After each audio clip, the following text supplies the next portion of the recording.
오늘 우리에게 주시는 하나님의 말씀은 요한복음 19장 25절부터 30절 말씀이 되겠습니다. 저와 여러분이 교독할게요. 예수의 십자가 곁에는 그 어머니와 이모와 글로바의 아내 마리아와 막달라 마리아가 섰는지라.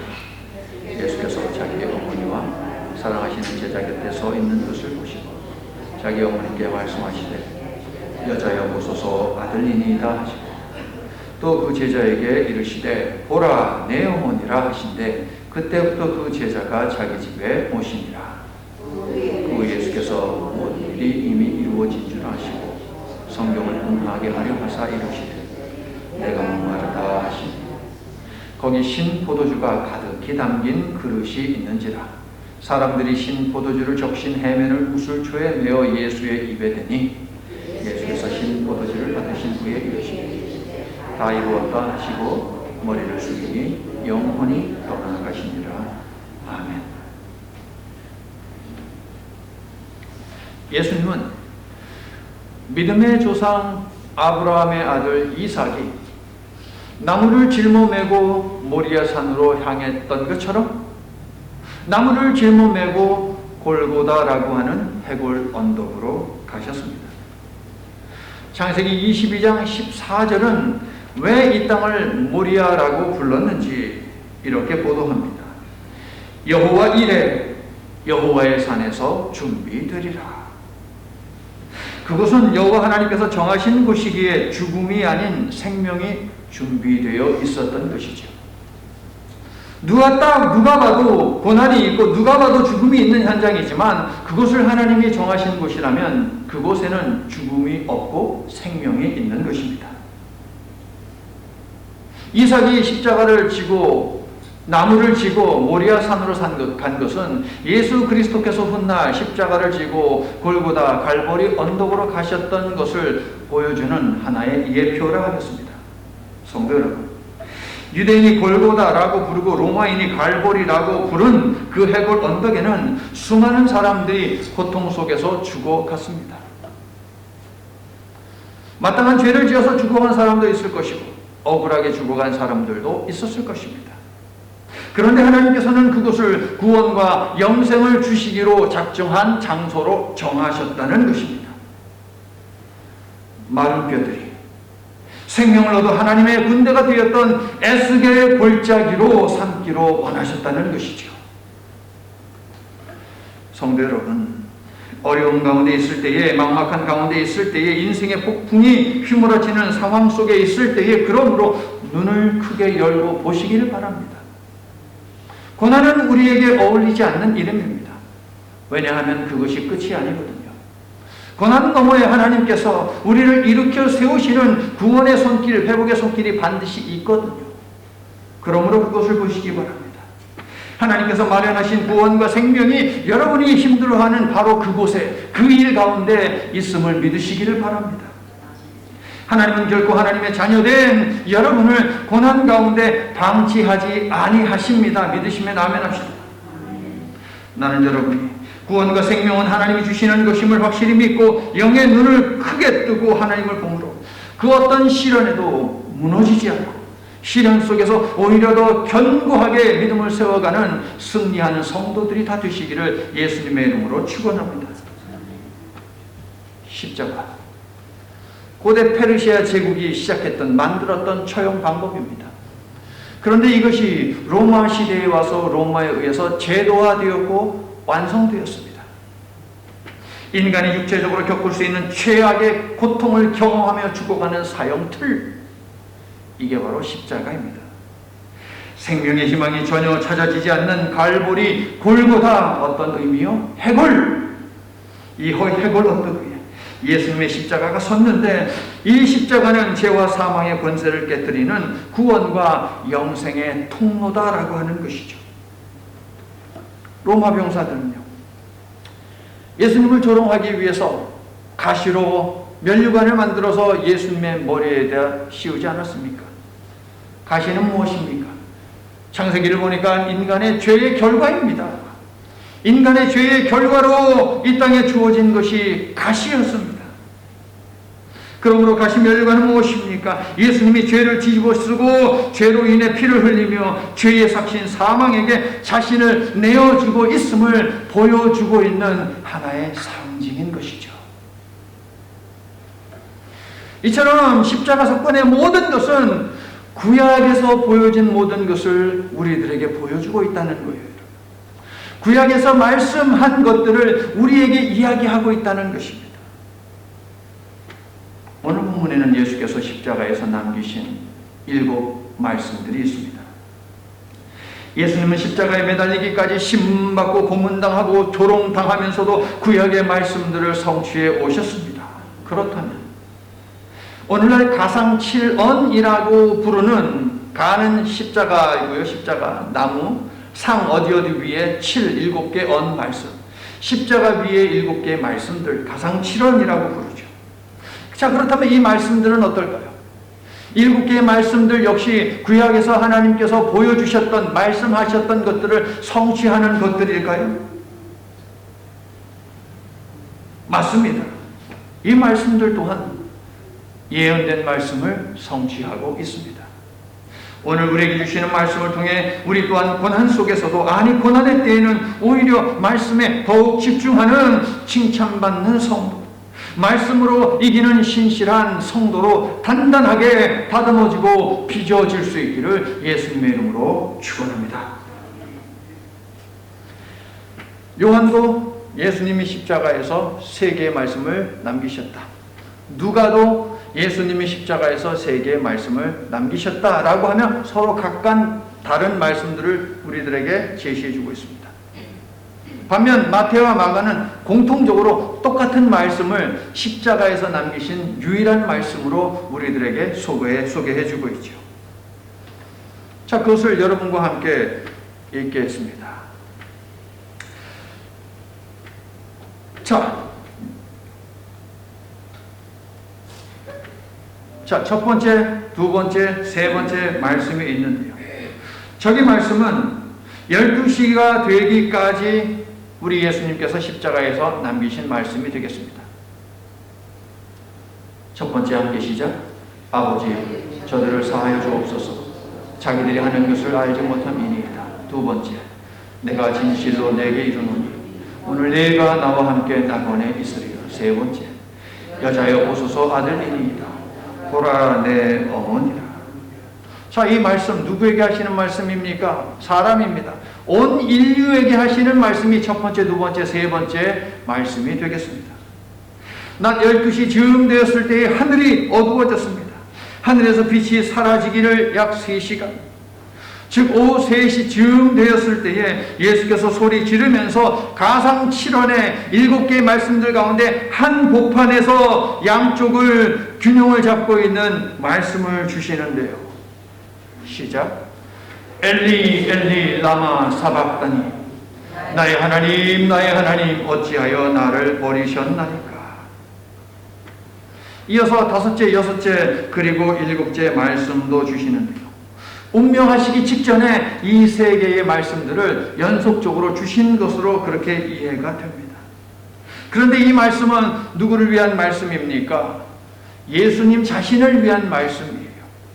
첫 번째 3개는 인류를 위한 말씀, 나중에 3개는 자기 자신을 위한 말씀, 그 가운데 하나님을 부르짖고 있습니다. 5번째 시작.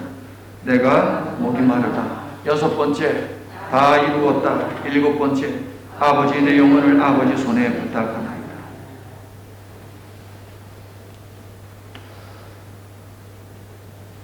십자가에서 남기신 첫 번째 말씀은 용서에 관한 말씀입니다. 그리고 누가복음만의 보도입니다. 십자가에서 사람들을 내려다보시는 예수님이 과연 무슨 말씀을 남기실까 누가도 기대를 했겠죠. 그런데 누가복음을 읽어보면 누가복음의 핵심 중에 하나가 뭐냐면 용서예요. 용서. 누가가 강조하는 건 용서예요. 그러므로 예수님을 바라보면서 저 십자가에서도 과연 예수님은 사람을 용서하실까 하는 것에 당연히 관심을 가졌겠죠. 그런데 예수님이 용서의 기도를 하셨습니다.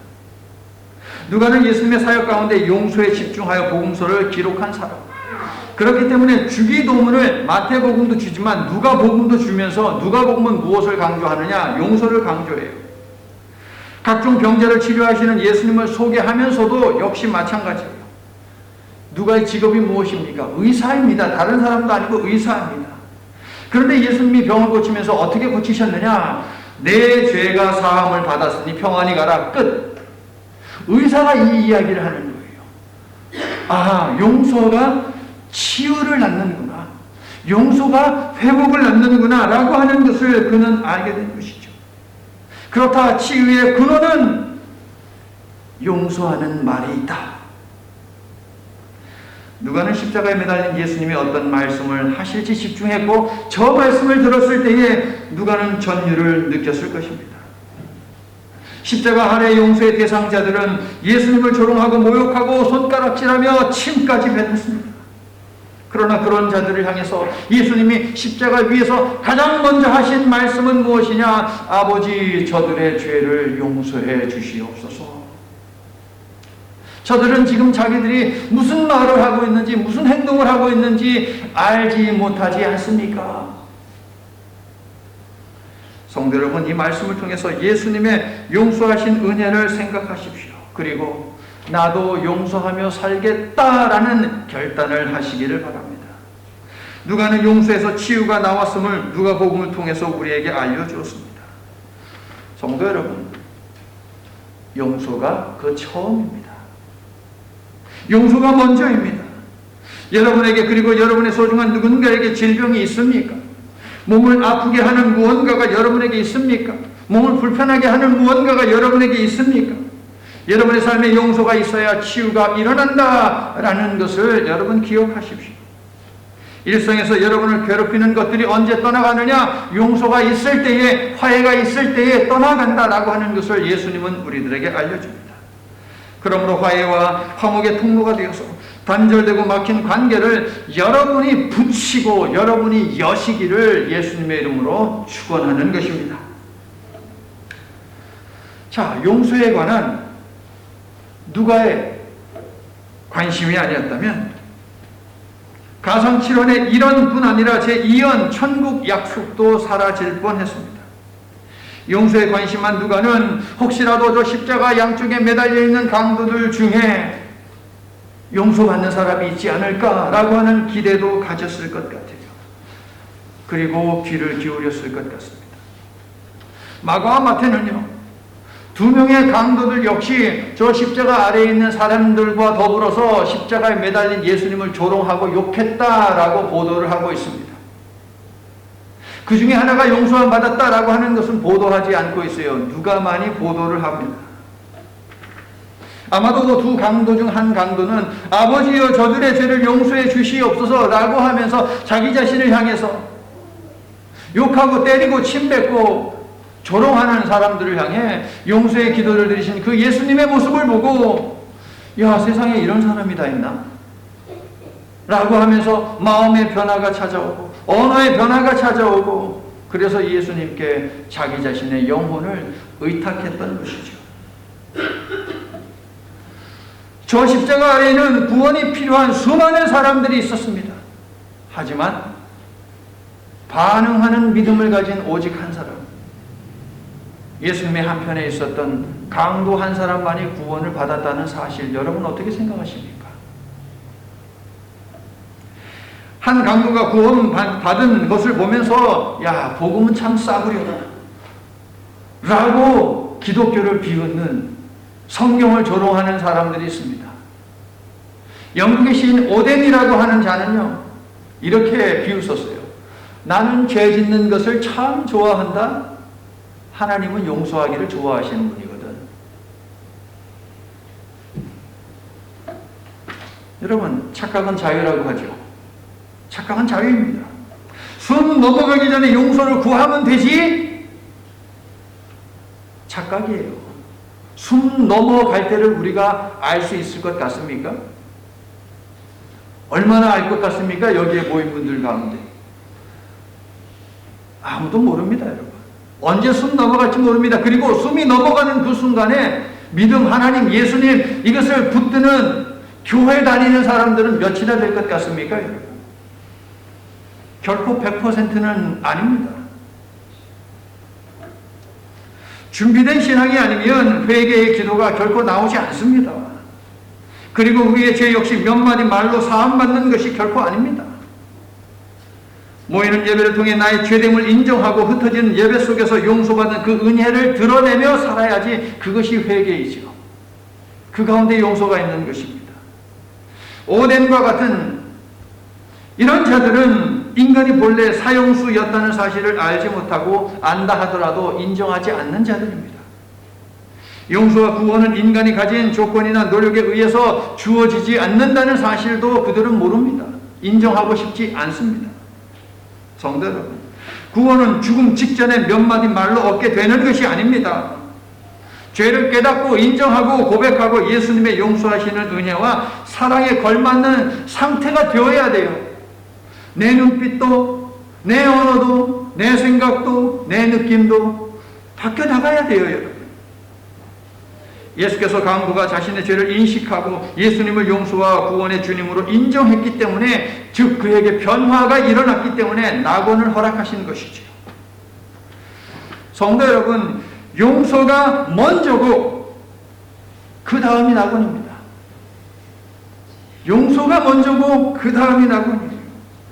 여러분도 용서하고 화해하는 삶을 살아서 날마다 천국을 여는 삶, 천국에 가까운 삶을 사시기를 예수님의 이름으로 축원합니다. 세 번째, 자, 첫 번째 말씀에서 하나님과 대화를 하셨지요. 두 번째 말씀에서 강도와 대화하셨지요. 이번에는 예수님께서 마리아와 어머니와 대화를 하십니다. 읽어주세요. 여자여 보소서 아들이니이다. 자, 여기까지. 어머니를 뭐라고 부르고 있습니까? 여자라고 부르고 있습니다. 여자에 해당하는 비네라고 하는 이 그리스어는 결코 어머니에게 붙일 수 없는 말입니다. 우리식으로 번역하자면 무엇이냐? 아줌마, 이 말이에요. 십자가에서 자기 어머니를 보고 하는 말이 아줌마라고 말을 하고 있는 거예요. 비네, 아주머니, 포도주가 충분하든지 말든지 그것이 나와 무슨 상관이 있습니까? 요한복음 2장 가나 혼인잔치에서 이미 예수님은 어머니를 아줌마라고 불렀습니다. 십자가 고난으로 정신이 혼미해져서 예수님이 어머니를 아줌마라고 아주머니라고 그렇게 착각한 것은 아니니 여러분 오해하지 마십시오. 어머니를 한 개인이 아니라 기구한 삶을 사는 이 땅의 모든 기혼, 미혼, 이혼, 여성, 씻을 수 없는 상처를 받은 모든 여성을 대하신 것이죠. 예수님은 한 여인을 대하신 것이 아니라 기간 운명을 가지고 고난받는 모든 여성들을 우리 예수님은 부르고 계신다는 거예요. 하나님은 이러한 여인의 후손이 사탄의 머리에 치명적인 상처를 입힐 것이다 라고 창세기 3장 15절에서 말씀을 이미 오래전에 하셨습니다. 그리고 저 골고다 해골 모양을 한 죽음의 언덕 해골의 정수리에 십자가를 꽂음으로 죄와 사망의 권세를 가진 사탄의 머리를 깨 부셨다는 것입니다. 할렐루야. 저 좀 보세요. 아들입니다. 예수님은 이제 그 일이 자신의 십자가를 통해 이루어졌음을 이 땅의 연약한 모든 존재들에게 말한 것은 아닐까요? 아들이 해냈습니다. 이어서 예수님은 마리아를 자신의 사랑하는 제자에게 부탁하는데, 이건 또 뭡니까? 왜 자신의 제자에게 어머니를 부탁하는 것일까요? 기구한 운명의 삶을 사는 이 땅의 모든 사람들을 돌보는 것, 이것이 제자의 소명이다, 이것이 교회의 소명이다 라는 것을 알려주고 있는 것이죠. 그리고 이런 사람들을 자신의 가족으로 삼으라라고 하는 가르침인데, 이 가르침은 육신의 가족을 넘어서 영적인 가족을 시작해라, 혈연에 속한 가족에서 영적으로 연결되어 있는 그 가족으로 가족의 개념을 확장해라 라는 것이죠. 그래서 비록 우리는 피 한 방울 서로 섞이지 않았지만 형제 자매라고 부르는 것이죠. 그래서 우리는 피 한 방울도 안 섞였을 뿐만 아니라 일면 일식도 없는 선교지에 있는 누군가를 돕기 위해서, 영혼을 살리기 위해서 구제도 하고 선교도 하고 있는 것 아닙니까, 여러분? 나는 여러분이 구제와 선교를 통해 연약한 가운데 있는 사람들에게 보십시오, 여기 그리스도 안에서 당신의 형제된 사람, 자매된 사람이 있습니다 라고 말하며 섬김을 보여주시기를 예수님의 이름으로 축원합니다.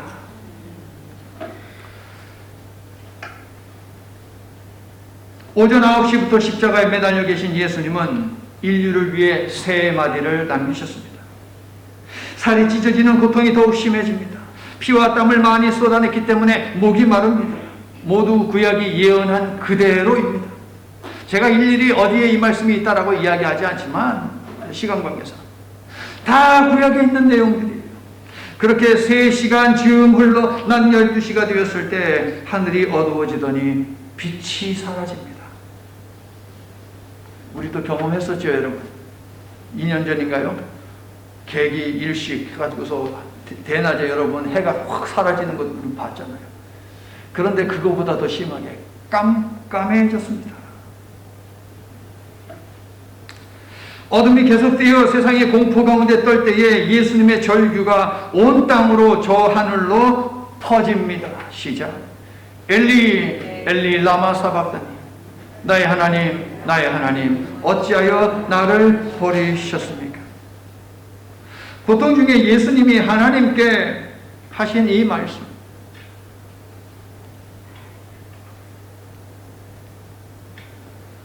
한 말씀만 여쭙겠습니다.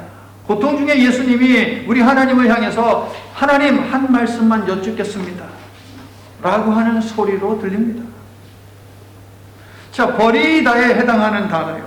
쇼바크라고 하는 단어인데 완전히 포기해가지고 내다 버리는 거예요. 여러분의 집에 있는 가전제품 있잖아요. 쓰다 망가지고 조금 붙이고 했는데 나중에 안 될 때가 있잖아요. 자동차도 조금씩 고쳤는데 나중에 포기할 때가 있잖아요. 내다 버리는, 폐차시켜버리는 거 있잖아요. 바로 그거예요, 여러분. 평소에 예수님은 가르치든지 기도하든지 제1언에서처럼 하나님을 뭐라고 불렀느냐? 아버지라고 계속 불렀습니다. 그렇죠? 하나님은 아버지라고 불렀어요. 근데 여기서 하나님은 뭐라고 부르고 있습니까? 하나님이라고 불러요. 아버지라는 말은 없습니다. 사적이고 친밀한 관계를 드러내는 아버지라는 호칭 대신에 공적이고 법적인 관계를 강조하는 하나님이라는 호칭만 있을 뿐입니다. 예수님이 혹시 하나님 아버지께 서운했을까요? 그래서 아버지라고 안 하고 하나님이라고 했을까요, 여러분? 예수님이 십자가에서 공적이고 법적인 호칭인 하나님을 부른 것은 개인적인 감정이 아닌 법의 테두리 안에서 십자가 사건을 받아들이고 있다라고 하는 것을 보여주고 있습니다. 즉 세상의 온갖 죄를 짊어진 속죄의 제물로서 하나님의 법의 심판을 기다린다라고 하는 것이 하나님이라고 부르짖는 것의 의미가 되겠습니다. 성도 여러분, 죄는 그냥 덮어주고 마는 것이 아닙니다. 응당한 대가를 지불해야 하는 것이 죄입니다. 그래서 죄에 대한 심판의 칼날 앞에 죄 없는 분이 서신 것이고 죽임을 당하게 되는 것이죠. 이처럼 예수님은 철저히 자기 개인의 생각과 감정은 뒤로 한 채 오직 하나님의 계획과 그 속에 담긴 뜻만을 생각하셨던 것입니다. 제3은 아주머니 보세요 아들입니다. 이것도 역시 마찬가지입니다. 개인적인 것은 다 내려버리고 공적인 것만 우리 예수님은 생각하고 계시는 거예요. 십자가에서 가장 처절하고 비참하고 절망스러울 때에 누군가에게 위로의 말 한마디가 필요하고 누군가에게 격려의 말 한마디가 필요할 때에 예수님은 그런 사적인 감정 다 떨쳐버리고 오직 공적으로 지금 십자가에 매달려 있다는 것이죠. 성도 여러분, 하나님께서는 우리에게도 내 뜻을 내려놓고 하나님의 뜻을 선택하는 삶, 내 주장을 포기하고 하나님의 말씀으로 지우는 삶을 요구하십니다.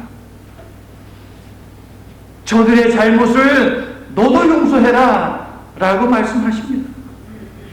어떻게 하시렵니까? 싫습니까? 그래도 싫다면 예수님의 절규 어찌하여, 저것은 바로 우리를 향한 탄식임을 아시기 바랍니다. 어찌하여. 나의 하나님, 어쩌다가 인간들이 이 정도로 심각한 죄에 빠졌단 말입니까?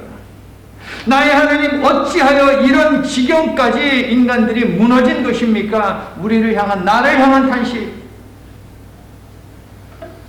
우리에게 주신 이 한탄의 말씀을 들은 성도 여러분, 탄식하시는 예수님께 어떻게 반응하시겠습니까? 여러분에게 실수하고 잘못하고 혹은 죄를 지은 사람도 예수님이 그러하셨듯이 여러분도 용서하시겠습니까? 그렇게 하시기를 예수님의 이름으로 축원합니다. 그 다음이 낙원이라니까요, 여러분. 용서를 먼저 예수님 말씀하셨고 그 다음에 낙원을 얘기하셨어요. 순서는 변하지 않습니다. 용서가 먼저, 화해가 먼저, 화목이 먼저, 그 다음이 천국입니다.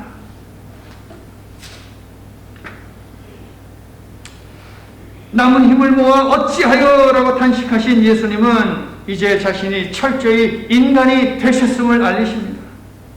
딥소, 한 단어입니다. 내가 목이 마르다. 나사렛 예수님은 십자가 고난으로 물과 피를 쏟으셨기에 목이 마르셨습니다. 예수님은 하나님께 왜 나를 버리신 것입니까? 라고 탄식하며 물었지요. 어찌하여 나를 버리신 것입니까? 라고 탄식하며 물으셨는데 돌아온 대답이 뭐예요? 이것이 내 대답이다. 갈증, 목마름, 이것이 하나님의 답이었어요. 성도 여러분, 물로 포도주를 만드시고 배고픈 자들의 배를 채워주시고 그리고도 12강줄의 음식을 남기신 우리 예수님이 자기 자신의 목마름 하나 해결할 수 없는 그런 분이십니까, 여러분? 아니잖아요. 예수님은 모든 것을 할 수 있는 자리에서 할 수 없는 자리로 내려가셨습니다. 전능하신 분이 무능한 자가 되신 것이지요.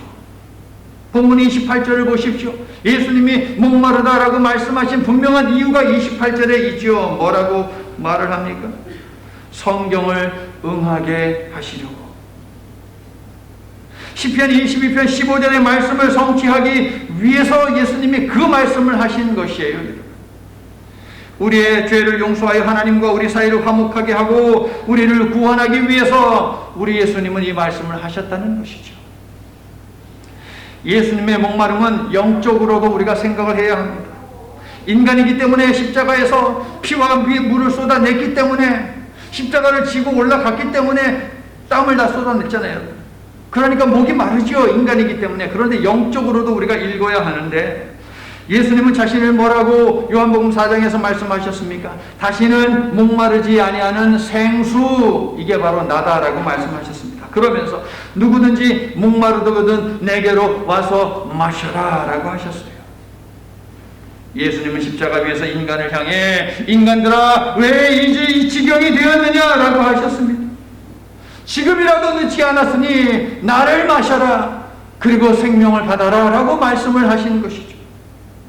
그러나 십자가 아래 군중들은 고개를 저으면서 수용하지 않았습니다. 오히려 예수님을 비웃었습니다.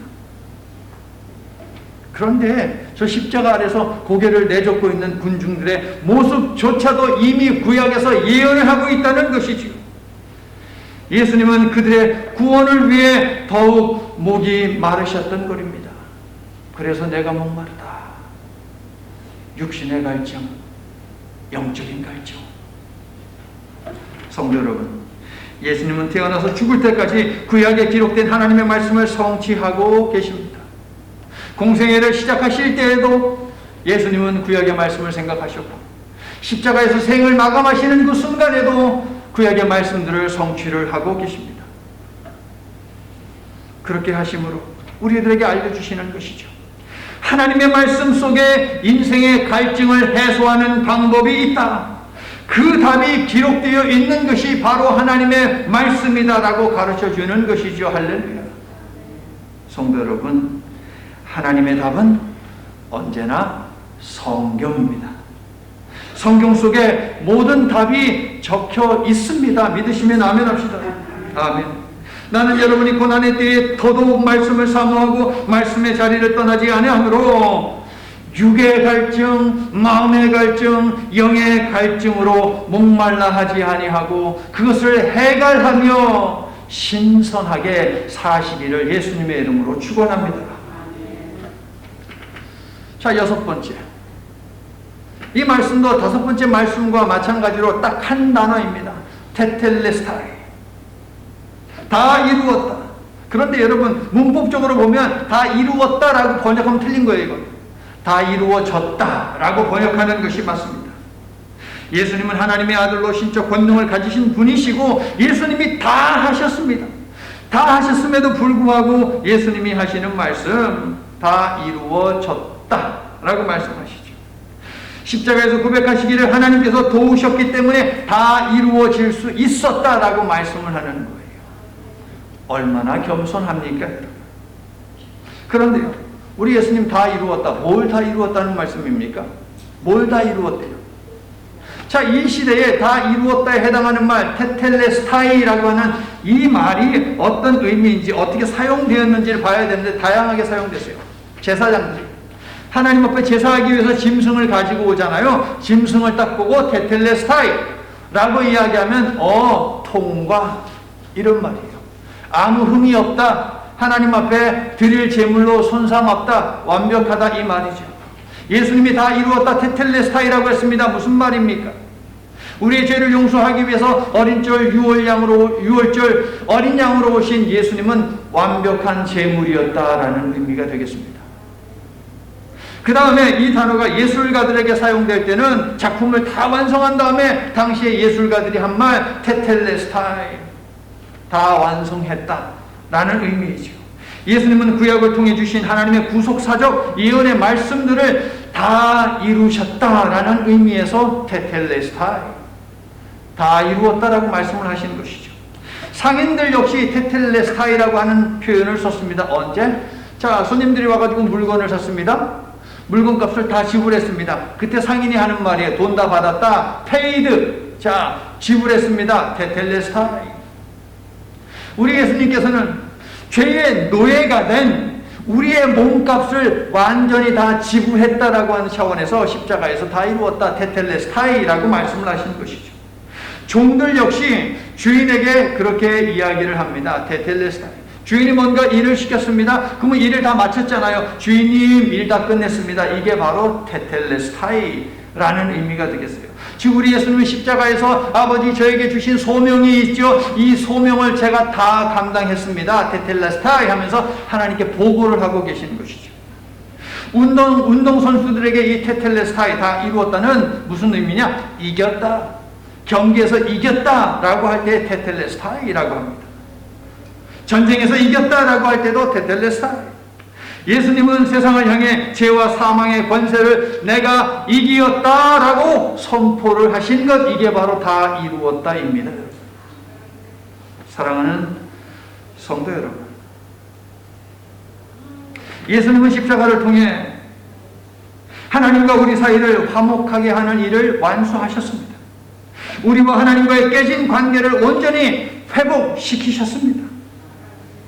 여러분도 성령의 인도함을 받아 화목하게 하는 십자가를 그러므로 성실하게 지시기를 바랍니다. 부딪히는 문제들이 해결되어질 때마다 여러분도 한번 해보세요. 다 이루었다 테텔레스타이. 성령으로 주님이 나를 도와주셔서 이 문제가 해결되었습니다. 이게 바로 테텔레스타이. 그리고 주님이 부르시어 이 땅을 떠날 때에 여러분도 테텔레스타이. 승리했습니다. 이겼습니다. 라고 이렇게 외치며 하나님께서 여러분에게 마련하신 천국으로 그렇게 인도함 받으시기를 예수님의 이름으로 축원합니다. 자, 이제 영원한 집으로 갈 때가 되었습니다. 고단했던 세상살이, 힘들었던 신앙의 여정, 좁은 구원의 문을 향한 인생길을 이제 마감할 시간입니다. 읽어주세요. 아버지, 내 영혼을 아버지 손에 부탁합니다. 자, 이 말씀 동안 구약에 있는 말씀이죠. 시편 31편 5절. 예수님은 끝으로 자신의 영혼을 하나님께 맡깁니다. 공생애를 시작하는 광야에서도 공생애를 마감하는 십자가에서도 오직 하나님의 말씀만이 보인다는 거예요, 여러분. 그러므로 관계 회복은 무엇이냐?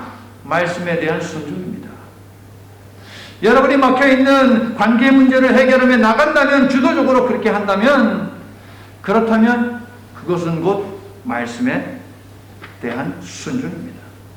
성도 여러분, 우리 역시 언젠가는 하나님의 부르심을 받을 텐데 그때 예수께서 하신 것처럼 잘 죽어야만 잘 쉴 수가 있습니다. 이제 편히 눈 감게 하소서. 잘 죽는 거죠. 편히 쉬기 위해서 잘 죽는 방법은 죽음의 순간 우리의 영혼을 아버지께 맡기는 것 아닙니까? 동의하시면 아멘합시다. 여러분도 삶의 마지막 순간에 가족과 친구들에게 작별을 구하고 그들을 하나님께 맡긴 후에 하나님을 아버지라 부르며 천국에서의 삶을 하나님께 부탁할 수 있기를 예수님의 이름으로 축원합니다. 사원에서 우리 예수님은 하나님이라고 불렀지만 이제 다시 하나님을 뭐라고 부릅니까? 아버지라고 부르시지 않습니까, 여러분? 우리도 이 땅에서 눈을 감을 때에 아버지라고 부르면서 하나님을 그렇게 부르면서 제 영혼도 부탁합니다. 얼마나 아름답고 멋진 죽음입니까, 여러분? 이런 고백이 있는 죽음에는 편안한 쉼이 있는 줄로 믿습니다. 이제 말씀을 마칩니다. 예수께서 십자가에서 남기신 7개의 말씀들은 나와 하나님 사이의 관계 회복과 나와 이웃 사이의 관계 회복을 위해 주신 말씀들입니다. 그러므로 성도 여러분, 십자가를 통해 하나님을 보십시오. 십자가를 통해 여러분의 가족과 여러분의 친구와 여러분의 이웃들을 보십시오. 그러면 회개할 것이고, 그러면 용서할 것이고, 그러면 화해의 손길을 내밀게 될 것입니다. 그리고 관계가 회복될 것입니다. 이 관계 회복은, 이 관계의 회복과 이 관계의 회복을 말씀드리는 것이죠. 하나님과의 관계 회복은 내 주변 사람들, 가족과 친구와 이웃과의 관계 회복으로 분명 발전하게 할 수 있습니다. 그렇게 되게 되어 있습니다. 성도 여러분, 십자가 보혈의 은혜가 여러분의 죄를 다 씻었음을 믿으십니까?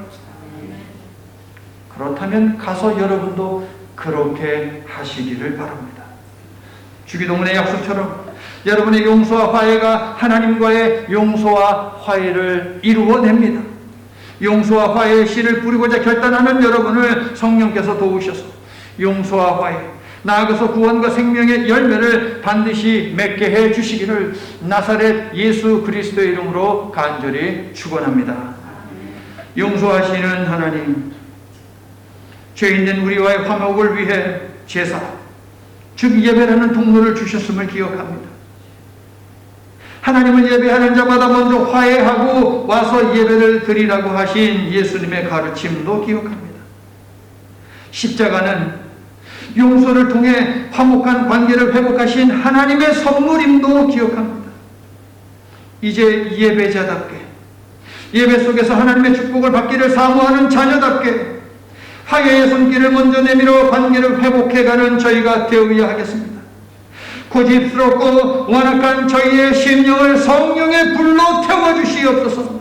성령의 불로 다스려 주시옵소서. 그리하여 내가 먼저 손 내밀지 못하고 내가 먼저 웃어주지 못하고 노래만 하는 것이 아니라 용서와 화해의 손길을 내밀어 모든 관계 속에서 치유와 화목을 선도해가는 신실한 하나님의 자녀들이 되도록 도와주시옵소서.